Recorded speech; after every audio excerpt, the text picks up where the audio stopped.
I run away. I was 5.5 when I went there, and I run away when I was 7 to Trout Creek. I was 2 miles away to my aunt in Trout Creek, and I stayed with her for 1 year. And then when my aunt down here, she got married, and my Aunt Marion, she got married to Uncle Martin, and I came down and she adopted me. So that was at 9, and then I went to Sindagatha for 1 year, and that was in the Depression time. And the family, they wanted their money out of the farm, so he had to sell it, and he moved to 196 Erin Street in Kitchener. Then I went to Sacred Heart Church. My grandfather was German. He was from Alsace-Lorraine. Yeah. Well, apparently they tell me this, that I could not talk English until I went with my stepfather. Well, that's why I got along not too bad with the Germans. I could piecemeal here and they get enough German out of me till they understand. So there was 4 of us. We went down. That was the first time we went down on James Street in Hamilton to join the Navy. And of the 4 that went, only 1 was accepted. So they said I had diabetes at that time. So I went back, and what they do, they give you a green slip. So then we're talking away another day there, and they're getting out, and there's 4 again. We went and we joined up in the Air Force. Again, I was turned down. I had the green slip. It wasn't quite a year, I don't think. And then I got a call from the Army here, that NRMA, they called me up. And they took me in and said I was okay, there was nothing wrong with me. What I felt good about was that I was healthy again. Yeah. No, I never actually was that patriotic, I'll say, that I wanted to say, go and get after Hitler. It was just being with the boys. It was the going thing. You see, I went over to England then, and that's when first part of August of '44 is when I joined the HLI in the replacement. Well, I can tell you what, my first, I think it was in the first or second, the second or third day I was there, I went on a day patrol, and I got my initiation. That's when you learn to be, what it was all about. And we went on this daylight patrol, and it said, well, we were looking for the Germans, see what their setups were. We went on this patrol, and the officer that was leading us, he says there was a ditch along the bottom, and there was kind of an incline of the bush, and there was a big ridge up on the top there, and that's where the Germans were. In fact, I was crawling on my belly along the ditch, and you can look up through the trees and you can see them. And they never shot at us, and we didn't shoot at them. Then we went further and did some more inspections to see what we could see. And we came back again and crawled our way through there. And we got back to the carriers to get in there, and then the airbursts started coming in. That's when I started to get shaky. Then there was a few more. There were 2 at night patrols. I thought the daylight one was bad, but at the night there you can't see nothing.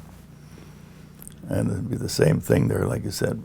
But you wouldn't be crawling any ditches. You didn't know where you were at night. Yeah. You didn't know what to expect. And well, you go along with a lot of the experience. The ones that they were a long time there, they had the experience there. And a lot of them there, they were shaken too. Yeah.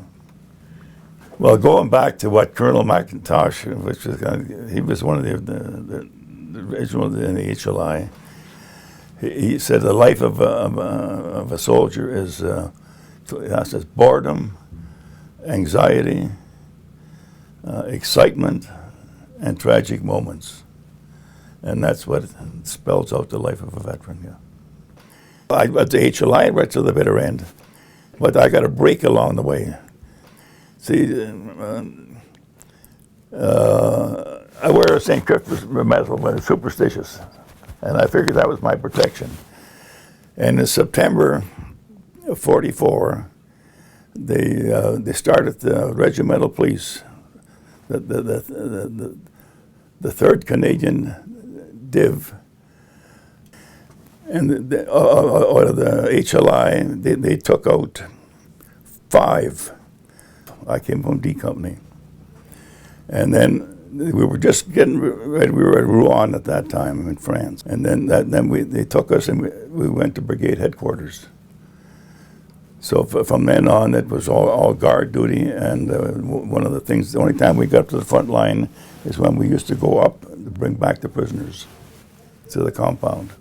Whoever arranged that to take me out of there, I couldn't. Whoever it was, I couldn't thank him enough. Because I was so glad to get out of the front lines. It's not pretty up there. Because I know I was in a bunch of the burials there, and they used to bury them, the Germans and our own forces and government comrades, and it's not pretty.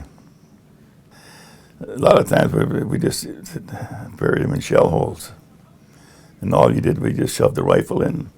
If you could find the dog tag, you hug the dog tag on the rifle and put a hard hat on, the helmet on. And there they were in the ground, and the Germans would be here and the Canadians would be here. After the war was over, I was on duty there one day, on the guard duty, and the MO walked past. He said, "I want to see you on sick parade tomorrow morning." And I knew right away then, because I knew I had infectious hepatitis. There was quite a few had it. So anyway, he told me, he said, "Well, you got to go to the hospital." He says, "You're going to get this thing cured." And it was hell in there. A lot of the fellows with the venereal disease, they used to get the shots, and they had to keep walking the floor, and it was a cement floor, and the racket of them walking back and forth just drove me nuts. When I was discharged from there, they said they're going to send me back to England. And I says, "No way." I said, "I want to go back to my regiment." And they said, "Well, we can't do that. The only way that we can do that is, we'll just give you just a discharge, and you got to find your own way back," which I did. And I often wondered if I would have went to England, if I'd have go home sooner, because we didn't get home that fast with the HLI. But I wanted to go home with the regiment. You felt kind of proud fighting for your country. And there was a lot of times that when I was in the trenches, though, in France, there, when I was in the front lines, that I was wondering, what the hell am I doing here, Oh, there's a lot of things go through your mind. Yeah. A lot of things go through your mind. And one of the main things was, I wondered if I'm going to make it through here, yeah.